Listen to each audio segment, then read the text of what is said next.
سورہ لقمان کی شروع کی آیت، گانا بجانا حرام ہے. گانا حرام ہے، یہ مسئلہ اسلام میں کہاں سے آیا؟ لوگ تو ایسے عادی ہو گئے نا گانے کے کہ ملکہ ترنم اور شہنشاہ غزل ہی کے گانے ان کے لیے اطمینان بخش نہیں ہیں. کہتے مولا کا قصیدہ بھی گانے کے انداز میں پڑھے، حسین کا ماتم بھی گانے کے انداز میں کرے. نہ اس کے بغیر قصیدے کا مزہ آتا ہے، نہ اس کے بغیر آنکھوں میں آنسو آتے. یہ کون سی محبت ہے؟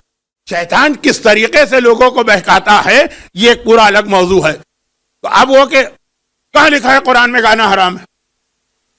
یہ آپ جو بات کر رہے ہیں بہت ہی مشہور پاکستان کے مومن گلوکار نوحے والے نہیں، انہوں نے مجھ سے بحث کی مجلس کے بعد، کہاں لکھا ہے قرآن؟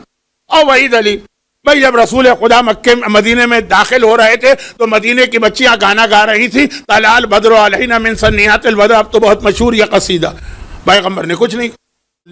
اور وہ یہ ہے کہ 8ویں امام نے اس طریقے سے یہ حدیث ہم تک پہنچائی ہے بھائی کہ میں نے اپنے بابا 7ویں سے سنا، چھٹے سے سنا، انہوں نے 5ویں سے، انہوں نے 4تھے سے، انہوں نے آقا حسین سے، انہوں نے ہمارے جد علی سے، انہوں نے رسول خدا سے.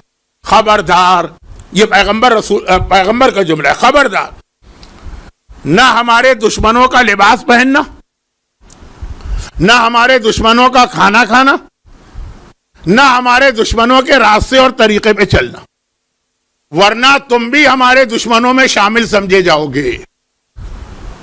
یہ تو پیغمبر نے فرمایا. دشمنوں کے راستے پہ نہ چلنا، اس سے پہلے دشمنوں کا کھانا نہ کھانا، اس سے پہلے دشمنوں کا لباس نہ پہننا.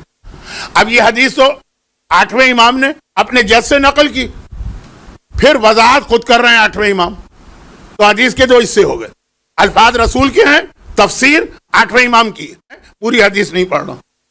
اور دشمنوں کے کھانے سے کیا مراد ہے؟ اس کے اندر امام نے 7 یا 8 چیزوں کا نام لیا ہے، جس میں 3 چیزیں بہت اہم ہیں. نمبر 1 خرگوش، نمبر 2 بغیر چھلکے کی مچھلی. یہ حدیث ہے اور بہت سیریس حدیث ہے، دیکھیں نا 8واں امام. اور نمبر 3 بلکہ جو سب سے پہلے ہے وہ ہے شراب کی ایک قسم فوقا، جس کو لوگ چھوٹی شراب کہتے ہیں.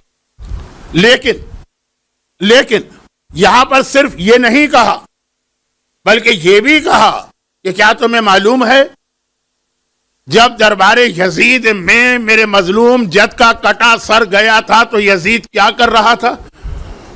کہا وہ شراب پی رہا تھا اور جوا کھیل رہا تھا، اور اپنے تخت کے نیچے اس نے اس کشت کو رکھا تھا جس میں میرے جد کا کٹا ہوا سر تھا.